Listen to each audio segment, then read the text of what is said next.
संविधान सद्भावना यात्रा के आज चौथे दिन, जिसकी शुरुआत आज सावन का महीना था, सोमवार था और पौधारोपण कर और शिव जी की आराधना से शुरू करें और सैलो की दरगाह पर शीश झुकाकर और उसकी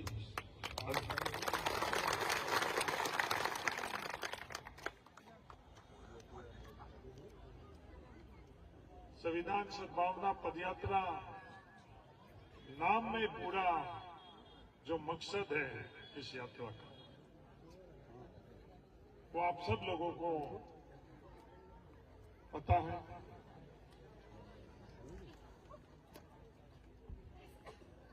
मैं आप सब लोगों को तहे दिल से शुक्रिया अदा करना चाहता हूं।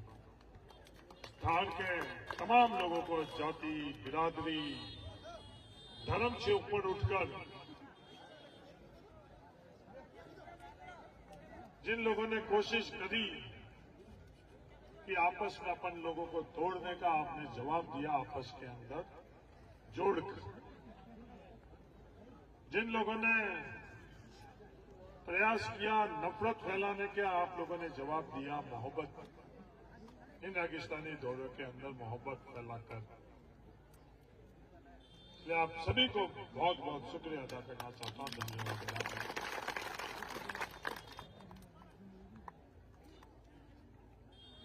आज जब दोपहर में हम लोग बैठे थे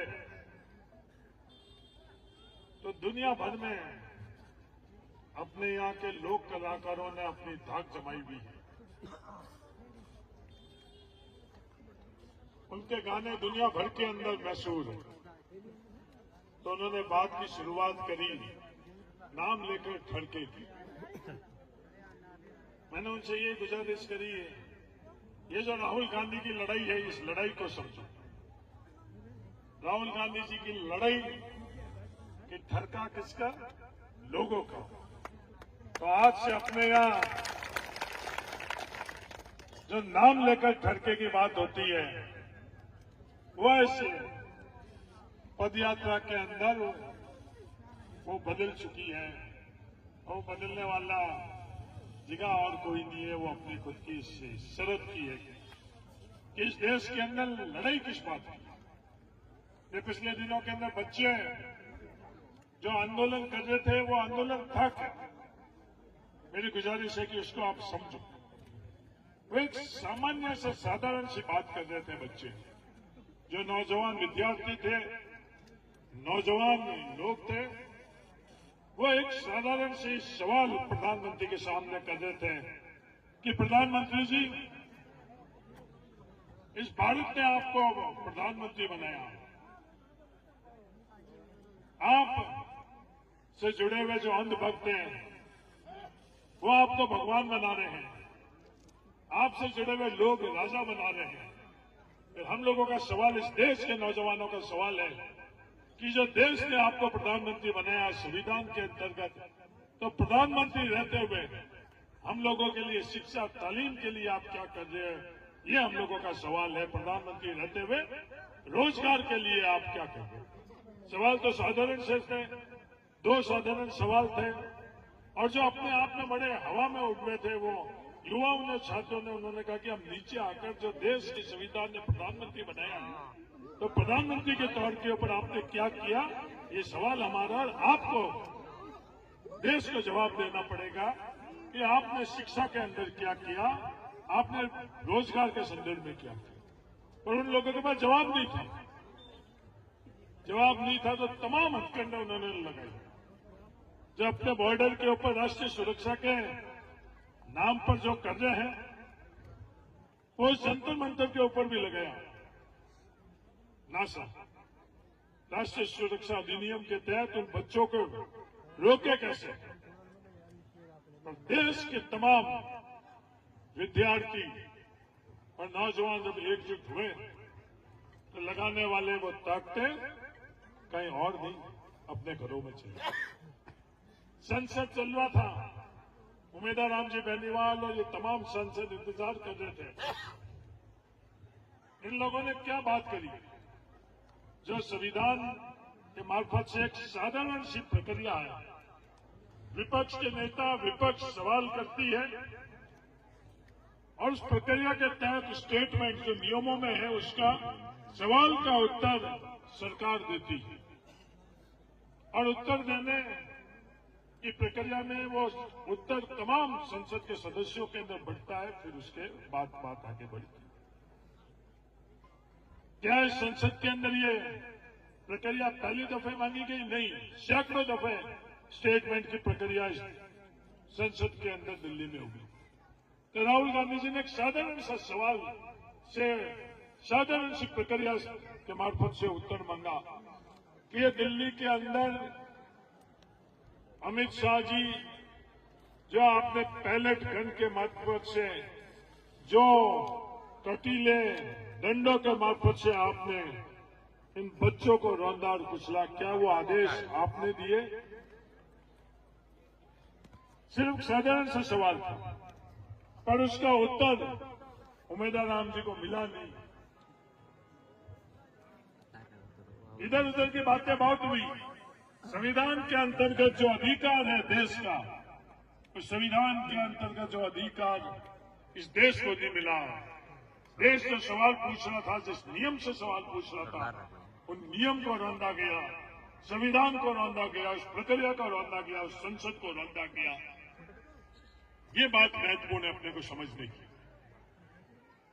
ये बात अखबारों में नहीं आएगी, ये बातें टीवी पर नहीं आएगी, फिर ये बात अब देश समझ चुका है। इस बात को हम लोगों को भी समझना पड़ेगा और इस तरह की बातें देश के सामने आप लोगों के बीच में रखने का ही मकसद है कि हम लोग पैदल 5 दिन के अंदर जा रहे हैं।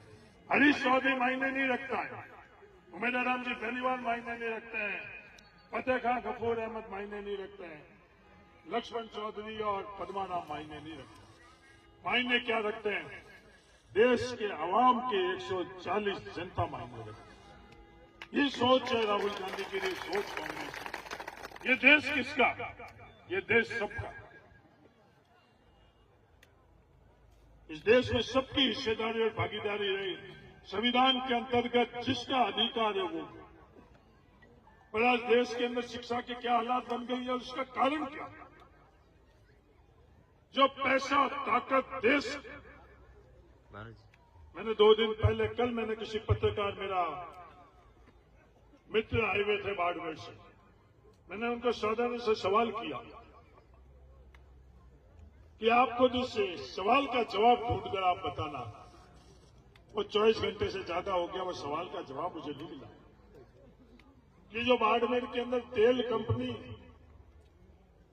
ओएनजीसी काम करती है, उस ओएनजीसी में सैकड़ों करोड़ रुपए सीएसआर के खर्च होते हैं और उनका बड़ा काम यहां हो रहा है, हिंदुस्तान में हर जगह हो रहा है। उसकी ताकत इन बच्चों के स्कूलों में लग रही है या कहीं और लग रही है? और कहां लग रही है? वो आरएसएस की संस्थाओं में लग रही है। ये एक साधारण सा सवाल है और 24 घंटे हो गए, मुझे उत्तर नहीं मिला। मैं कुछ और दिन भी इंतजार कर लूंगा, क्योंकि मैं नहीं, इस देश का हर जागरूक नौजवान जानता है कि उनका हक और अधिकार किसी ने छीना है, वो नरेंद्र मोदी ने छीना है। जो आज हम लोग बात करते हैं इसी विधानसभा क्षेत्र के अंदर कि भवनहीन स्कूलें हैं, तो भवनहीन स्कूलों की बिल्डिंग की जो ताकत हम लोगों के देश के पास थी, उसका उपयोग गांव ढाणियों के अंदर उन स्कूलों के भवनों में खर्च नहीं कर रहे हैं, उसका उपयोग आरएसएस की संस्था में कर रहे हैं। बड़ी जिम्मेवारी से बात कर रहा हूं। कोई भी इस बात को रिकॉर्ड कर ले और मेरे से कभी भी कायमी रास्ते पर खड़े होकर इसको सवाल कर ले कि आपने उस दिन बात करी ओएनजीसी का कितना पैसा, जो हक और अधिकार इन ढाणियों के अंदर, रेगिस्तान के अंदर जो ओएनजीसी का काम चल रहा है इन बच्चों के लिए, उसका खर्च हुआ या आरएसएस के लिए खर्च हुआ? इन बातों पर नहीं आएंगे वो। विवाद कैसे करे, आपस में विवाद कैसे करे, उस चटकीली बातों में जरूर आएंगे। मेरे से पूछते हैं कि आप त्रिभुवन सिंह जी के पास गए, मैंने कहा हाँ, मैं थार की अपनायत के लिए, अपने लोगों के लिए मैं सबके पास जाऊंगा। दर दर भटकना पड़ेगा तो भी थार के मोहब्बत के लिए, अपनायत के लिए मैं हर घर में जाऊंगा, हर व्यक्ति के पास जाऊंगा, क्यों नहीं जाऊंगा। वहां जाकर जो बात करी वो मैंने मेरे लिए बात नहीं करी, मैंने कोई सियासत के लिए बात नहीं करी, मैंने राजनीतिक ताकत की बात नहीं करी, मैंने ये बात करी कि आपका परिवार की जिम्मेवारी है। और मैंने चंद बातें उनके सामने रखी और उन्होंने खुद ने कहा कि हाँ, थार पहला होना चाहिए, बाड़मेर पहले होना चाहिए, जो अंग्रेजी में कहते हैं कि बाड़मेर फर्स्ट।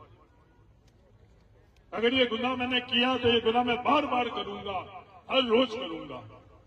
जोड़ना अगर गुनाह है और ये अगर सियासत है तो ऐसी सियासत मैं हर रोज करूंगा, जब तक जिंदा हूं ये सियासत में करूंगा। ये जोड़ना को ये सियासत मानते हैं, राजनीति मानते हैं, तो हम सब लोगों को मेरा अपील है, निवेदन है कि इस तरह की सियासत में आप सब लोग हिस्सेदारी और भागीदार। ये जो बॉर्डर के इलाके के अंदर इन लोगों का मकसद क्या है, मेरा निवेदन है कि इसको आप जानो। या आप 8-9 हजार लोग यहाँ इस रात में बैठे हो, सिर्फ आप लोग नहीं जानो, आपके मार्फत से पूरा देश जाने की इन लोगों का मकसद क्या, जो हम लोग आज बॉर्डर के ऊपर देर रात को, यहाँ मुसलमान हैं तो उतने ही जाट है, उतने ही मेघवाल है, उतने ही भील है, उतने ही हर जाति के लोग हैं। आज सबसे ज्यादा देश में किसकी आवश्यकता है? खुद इनका पूर्व मंत्री, खुद पूर्व रक्षा सचिव अरुणाचल के अंदर जो चीन का बॉर्डर है उसके ऊपर भारत की सेना को पेट्रोलिंग करने से रोक दिया चाइना ने। वो चिंता जाहिर कर रहे हैं कि देश को चुप और मौन नहीं रहना चाहिए। ये नारों से हमारी बॉर्डर सुरक्षित नहीं रहेंगे, फैसलों से, हौसले से बॉर्डर सुरक्षित रहेंगे, और कोई बोल नहीं रहा है।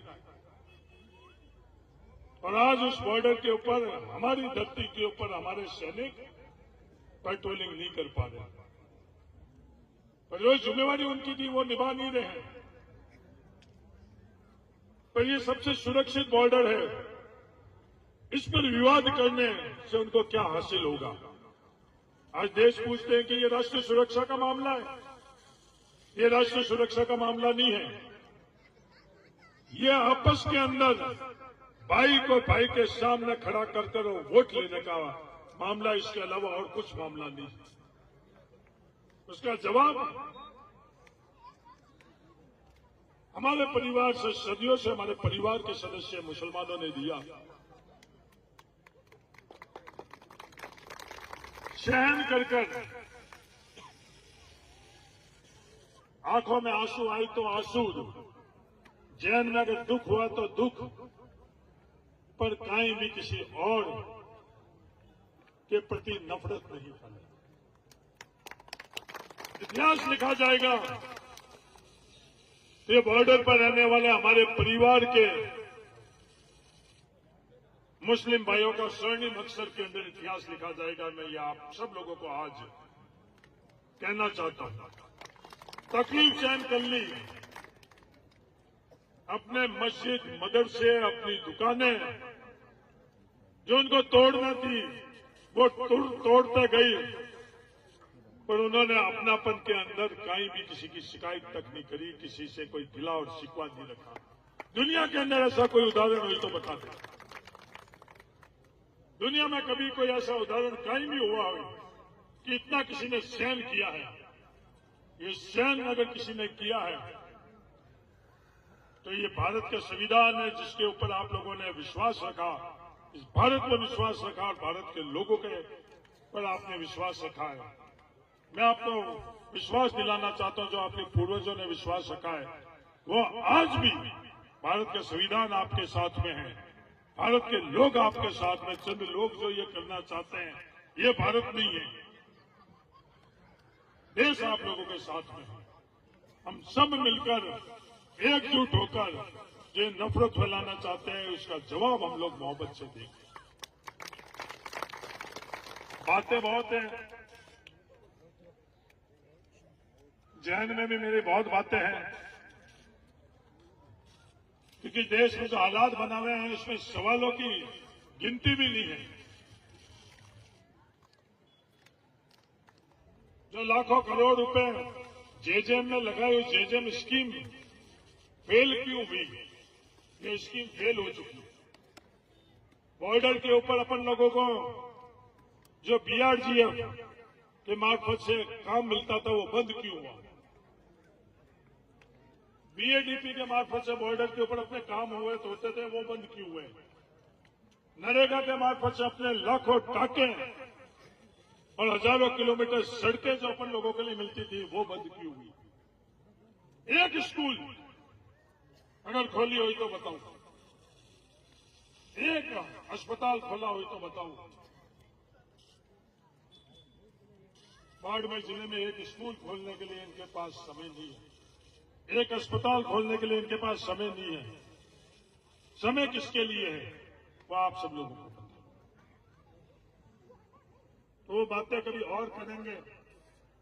आज हम लोगों का सिर्फ और सिर्फ मकसद है कि अगर हमारे लिए सबसे महत्वपूर्ण कुछ है इस देश के अंदर वो संविधान है।